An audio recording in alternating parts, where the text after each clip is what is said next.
Hello मेरे प्यारे दोस्तों, आप सभी लोग कैसे हो।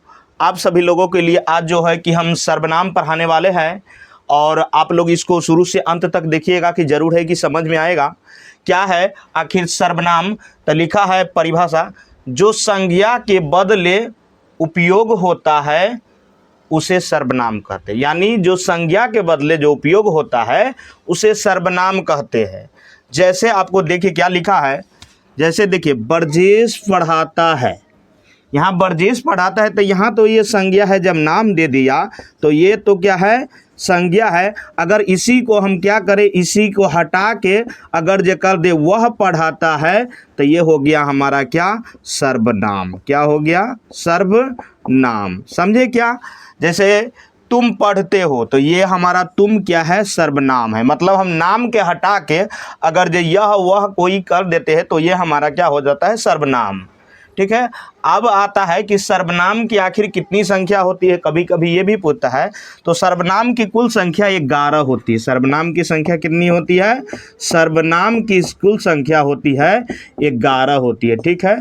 सर्वनाम की कुल संख्या कितनी होती है, 11 होती है। आप समझ गए कि सर्वनाम क्या है, कि संज्ञा के बदले, देख रहे हैं यह संज्ञा है, यहाँ हटा रहे हैं वह लगा रहे हैं, तो संज्ञा के बदले जो उपयोग होता है उसे हम सर्वनाम कहते हैं। ठीक है, समझ गए। संज्ञा के बदले उपयोग होता है उसे हम सर्वनाम कहते हैं। जैसे हो गया यह वह, मैं, तू, आप, जो, सो, कोई, क्या, कौन, कुछ। टोटल 11 को सर्वनाम होता है। ठीक है।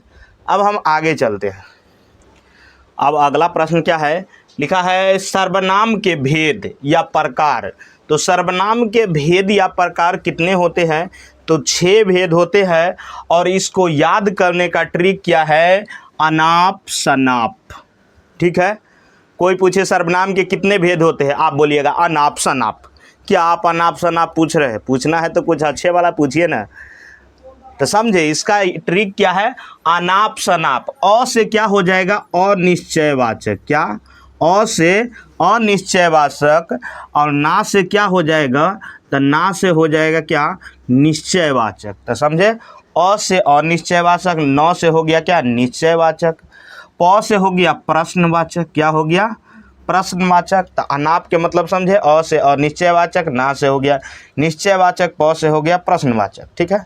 शनाप, तो स से हो गया संबंधवाचक, ना से हो गया क्या, निजवाचक। ठीक है। प से क्या हो गया, प्रश्नवाचक। तो समझे। अब अगर जो कोई पूछे सर्वनाम के भेद बताओ तो आप क्या बोलिएगा, अनाप शनाप। क्या, अनाप शनाप।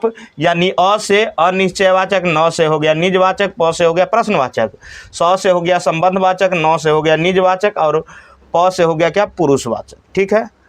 अब हम आगे चलते हैं। पहला क्या है, अनिश्चयवाचक सर्वनाम। ठीक है। अब इसको समझते क्या है, व्यक्ति या वस्तु के अनिश्चय का बोध हो उसे अनिश्चयवाचक सर्वनाम कहते हैं। जैसे है कुछ और कोई। जैसे समझते, अनिश्चय का मतलब क्या है, जिसको निश्चित नहीं है। जैसे मान लीजिए कोई बोलेगा कि कुछ खा रहा है, कथी, कुछ खा रहा है। समझे क्या, कुछ खा रहा है, यहाँ कुछ यानी पता है कि वह कौन चीज खा रहा है। अगर पता होता तो वो तो निश्चयवाचक हो जाता, लेकिन यहाँ पता नहीं है, कुछ मतलब कुछ पता नहीं है हमको, निश्चित नहीं है हम। तो वही है, व्यक्ति या भाव के अनिश्चय का बोध हो, मतलब वो निश्चित नहीं हो तो अनिश्चयवाचक सर्वनाम होता है। जैसे और समझते हैं, जैसे बोलेगा क्या, कोई कोई कोई पढ़ रहा है, पढ़ रहा है। अब पता है आपको कौन पढ़ रहा है, कोई पढ़ रहा है। इसको हम पहचान नहीं रहे कि कौन पढ़ रहा है, निश्चय नहीं है, मतलब कोई पढ़ रहा है ना। कोई रो रहा है, कोई रो रहा है, रो रहा है। मतलब जिसको निश्चित होने का बोध नहीं हो वो अनिश्चयवाचक सर्वनाम होता है। तो पहला हम समझ गए। क्या है हमारा दूसरा, निश्चयवाचक सर्वनाम। परिभाषा क्या है, व्यक्ति या वस्तु के निश्चित होने का बोध हो। जैसे यह वह ये वे। अब इसको हम समझते हैं क्या है। जैसे कह रहे हैं यह आम है। क्या है, यह आम है। तो यह क्या है, आमे है और कुछ नहीं है, मतलब निश्चित है कि यह आम ही है। अगर ऐसे ये वह ये सब लगा रहे तो ऐसे भी आप समझ सकते हैं कि यह हमारा निश्चयवाचक है। यह आम है, मतलब यह आम ही है। जैसे वह राम है, वह राम है, मतलब आप कॉन्फर्म है, देख लिए, पहचान लिए है कि वह राम ही है, यानी निश्चय का बोध हो रहा है, निश्चित वही है ना। या ये मेरा घर है, ये मेरा घर है, मतलब आप अपने घर को आप पहचान लिए कि ये जो है ये मेरा ही घर है ना, वे मेरा सर है, मतलब ये सब हो जाएगा क्या, हमारा निश्चयवाचक सर्वनाम, मतलब निश्चित होने का बोध हो, वो निश्चयवाचक सर्वनाम होता है। ठीक है। अब हम तीसरा हमारा क्या है, प्रश्नवाचक सर्वनाम, जिससे प्रश्न होने का बोध हो। प्रश्नवाचक नामे में स्पष्ट है, प्रश्नवाचक यानी जिसमें प्रश्न पूछता हो, प्रश्न करता हो, समझे, तब होता है प्रश्नवाचक सर्वनाम। जैसे है क्या, कौन क्या, अब समझते हैं क्या है। देखिए जैसे पूछ रहा है कौन जा रहा है, क्या, कौन जा रहा है, कौन जा रहा है, तो यहाँ प्रश्न कर रहा है, कौन जा रहा है, कौन पूछ रहा है, और नहीं तो प्रश्नवाचक चिन्ह देख रहे हैं, इसी से आपको पता लग जाएगा कि प्रश्नवाचक चिन्ह यानी प्रश्नवाचक संज्ञा है। ठीक है। और क्या है, प्रश्नवाचक से कितना बार एग्जाम में क्वेश्चन आ चुका है, ये देखिएगा, जब प्रश्नवाचक चिन्ह रहेगा प्रश्न है। जैसे और समझते हैं, जैसे क्या पढ़ रहा है, क्या पढ़ रहा है, मतलब हम पूछ रहे हैं वो जो है वो लड़का वो क्या पढ़ रहा है, यानी प्रश्न का बोध हो रहा है क्या, तो प्रश्नवाचक हो, क्या पढ़ रहा है, कौन पढ़ रहा है, कौन जा रहा है, कौन खड़ा है, कौन खड़ा है, ये भी हमारा क्या है, प्रश्नवाचक है, यानी प्रश्न हम पूछ रहे हैं तो यह हमारा प्रश्नवाचक सर्वनाम हो जाएगा। ठीक है, समझे क्या। अब आगे चलते हैं, क्या है हमारा चौथा, संबंधवाचक सर्वनाम। संबंधवाचक का मतलब होता है क्या, संबंध का मतलब ही है क्या, जिससे आप संबंध जोड़ते हैं, रिश्ता जोड़ते हैं, क्या है, रिश्ता जोड़ते हैं, वही तो संबंध होता है। तो जिससे संबंध जोड़ा जाए उसे संबंधवाचक सर्वनाम कहते हैं। जैसे क्या है, जो सो जिसकी उसकी। अब हम समझते हैं, जैसे क्या है, जो सोएगा सो खोएगा, यहाँ हम संबंध जोड़ रहे हैं ना, जो सोएगा सो खोएगा ना। जैसे जिसकी उसकी, जैसे जिसकी लाठी उसकी भैंस। ठीक है, मतलब हम क्या कर रहे हैं, संबंध जोड़ रहे हैं, एक दूसरे में संबंध जोड़ रहे हैं, तो वो हमारा होता है क्या, संबंधवाचक सर्वनाम। मतलब जो यानी उसके ही बात हो रहा है। देखिए, जो सोएगा वही ना, जो सोएगा वही ना क्या है, जो सोएगा सो खोएगा, मतलब जो सोगा वही के लिए यहाँ बात हो रहा है, सो खोएगा। जिसकी मतलब जिसकी बात हो रहा है, जिसकी लाट है उसी की क्या बोल रहा है, भैंस है, मतलब जिसकी मतलब इसी के बारे में इधर भी बात हो रहा है। तो ठीक है, संबंध जोड़ा जाए तो संबंधवाचक होता है। ठीक है। क्या है हमारा पांचवा, निजवाचक सर्वनाम। ठीक है। अब निजवाचक का मतलब होता है, निज का मतलब होता है क्या, स्वयं, क्या, स्वयं या खुद, स्वयं या खुद। ठीक है, स्वयं या खुद बोलते हैं। निज मतलब स्वयं, मैं, मेरा यह निजी है, मैं खुद या मामला को सलट सकता हूँ। तो निज का मतलब होता है स्वयं या खुद, यानी जिससे स्वयं या निज का बोध हो उसे निजवाचक सर्वनाम कहते हैं। जैसे क्या सेंटेंस हो जाएगा, जैसे बोलेगा मैं स्वयं यह काम कर लूँगा, मैं स्वयं यह काम कर लूँगा, मतलब स्वयं बोल रहे, अपने आप बोल रहे, हम किसी से नहीं हेल्प लेंगे, मैं स्वयं यह काम कर लूँगा, मुझ में यह हिम्मत है।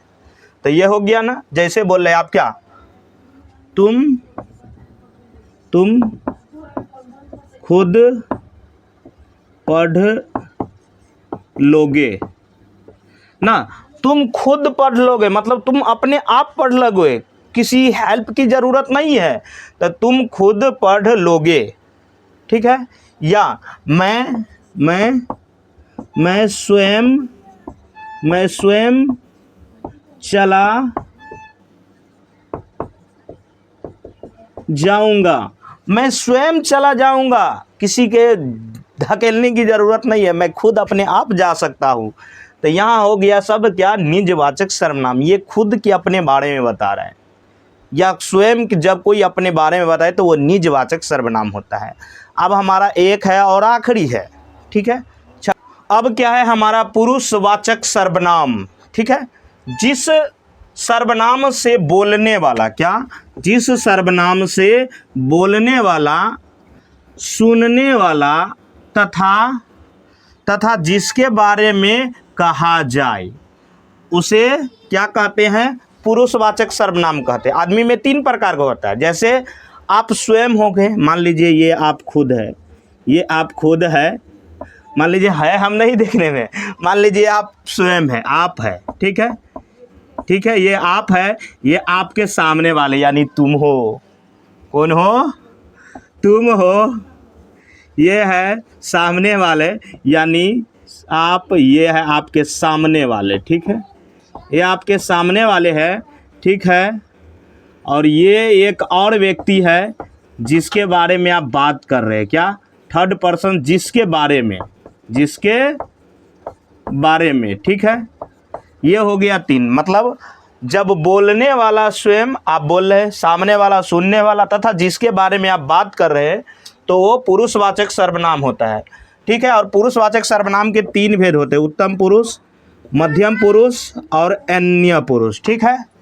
अब जैसे सेंटेंस क्या रहेगा, तो पुरुषवाचक में है, तो पुरुषवाचक में रहेगा जैसे क्या, मैं पढ़ रहा हूँ, मैं पढ़ रहा हूँ। अब सामने वाला के लिए यूज कर रहे थे, क्या कहे, तुम पढ़ रहे हो, क्या, तुम पढ़ रहे हो। ये हो गया ना। किसी अन्य के बारे में बोल रहे थे, जैसे क्या करे, वो लड़का वह अच्छा है, क्या है, वह अच्छा है। तो ये हो गया ना सामने वाला के लिए, वह अच्छा है, वह अच्छा है, समझे। जिसके बारे में हम बात कर रहे हैं, यानी हम हो गए एक सामने वाला हो गया मध्यम पुरुष, और जिसके बारे में बात कर रहे हैं वो थर्ड पर्सन हो गया। फर्स्ट पर्सन होता है बोलने वाला, सेकंड पर्सन होता है सुनने वाला, और थर्ड पर्सन जिसके बारे में आप बात कर रहे थे, ठीक है। जिस सर्वनाम से बोलने वाला, सुनने वाला और जिसके बारे में कुछ कहा जाए उसे क्या कहते हैं, पुरुषवाचक सर्वनाम कहते हैं, ठीक है। ये मैं, तुम, आप, हम, ये सब हो गया पुरुषवाचक सर्वनाम, ठीक है। और आपको हम सर्वनाम बहुत अच्छे ढंग से पढ़ाए हैं। अगर आपको वीडियो अच्छा लगा है तो लाइक कर लीजिए, और नए देखने वाले हैं तो चैनल को सब्सक्राइब करके बेल आइकन को ज़रूर ऑन कर लीजिए, जिससे कि जो भी नया वीडियो आएगा सबसे पहले आपके पास नोटिफिकेशन इसका जाएगा। जय हिंद, जय भारत।